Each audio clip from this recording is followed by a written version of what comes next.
Hey everyone, welcome back. We're diving deep today into something that I think affects pretty much all of us at some point, anxiety. That's right. We've been looking into some really interesting research on practical strategies for, dealing with anxiety, and it turns out there's way more to it than just like telling yourself to chill out. Yeah, absolutely. We're going to be talking about everything from exercise, breathing techniques, even the food we eat, all sorts of things. So if you're ready to unlock some new tools for finding some peace of mind, Yeah. you're definitely in the right place. It's interesting because anxiety, it's a totally natural response to stress. Yeah. Pretty much everyone experiences it at some point. Right. But the important thing is, like you said, there are tools, and it doesn't have to take over your life. It's all about figuring out what works for you. Okay, so let's jump right in, shall we? Let's talk about exercise. I personally know that working out helps me feel better, but it's kind of amazing how strong the connection actually is between physical activity and less anxiety. Can you break down what's actually happening in our bodies when we get moving? Sure. So, yeah, we all know about those endorphins, right?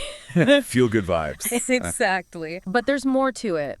Exercise actually helps to regulate those stress hormones, like cortisol. Okay. And when our cortisol levels are high, we feel more anxious.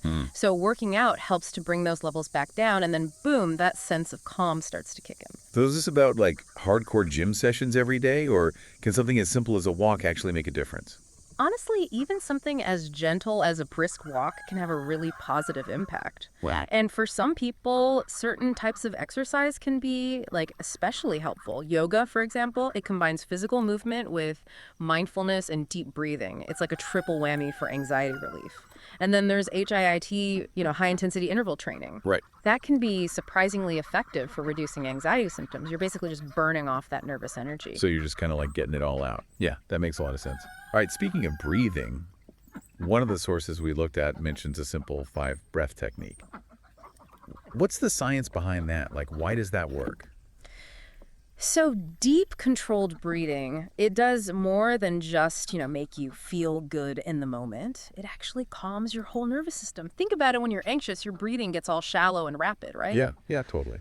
That's actually sending a signal to your body that there's danger. But when you take those slow, deep breaths, you're basically sending the opposite message. You're telling your body, hey, chill out, everything's okay. I like that. It helps lower your heart rate, your blood pressure, and that panic starts to fade away. See, I've always been curious about the connection between diet and mood.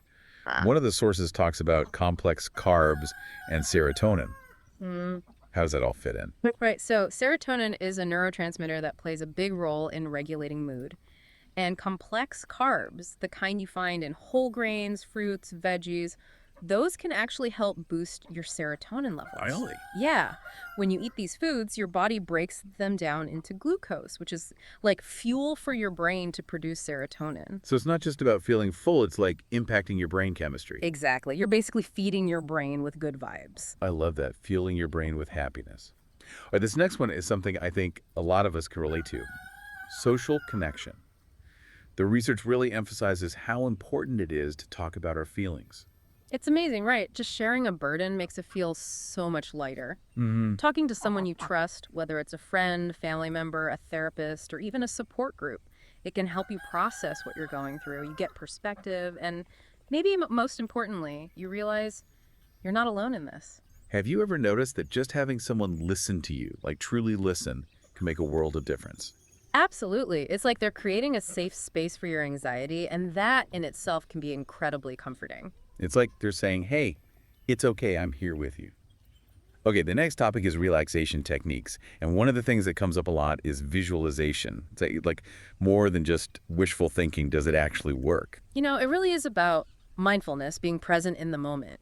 When you visualize a peaceful place, you're focusing on the now, not on those anxious thoughts swirling around in your head. It's a way to create your own little pocket of calm, even when everything around you feels chaotic. Okay, this next one sounds like a whole buffet of option self-care. We found aromatherapy, massage, all sorts of things listed. And that's the beauty of it. It's all about finding what works for you, what relaxes. One person might do nothing for another. It's all about experimenting, seeing what resonates. Maybe it's a warm bath, listening to music, spending time in nature, or even just curling up with a good book. It's like giving yourself permission to put your well-being first.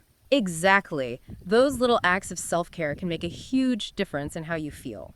The research also talks about something called small acts of bravery.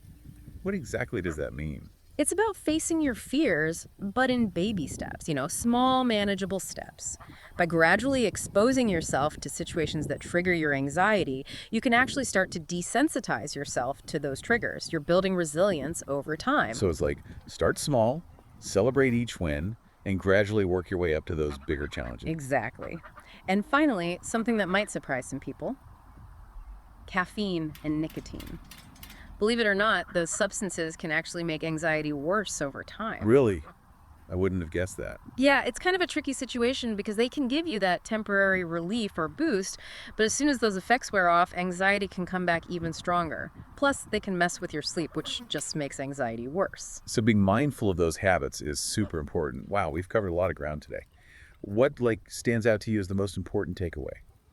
What I find so empowering is that we have so many tools to manage anxiety. It's not about finding that one magic solution. It's about exploring all these different strategies, figuring out what clicks for you, what works best for you. Absolutely. And remember, celebrate those small victories. As you go about your day, I want you to think about this.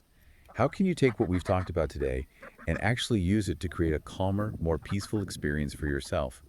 Keep experimenting, keep learning, and most importantly, keep taking care of yourself. Thanks for joining us for this deep dive. We'll see you next time.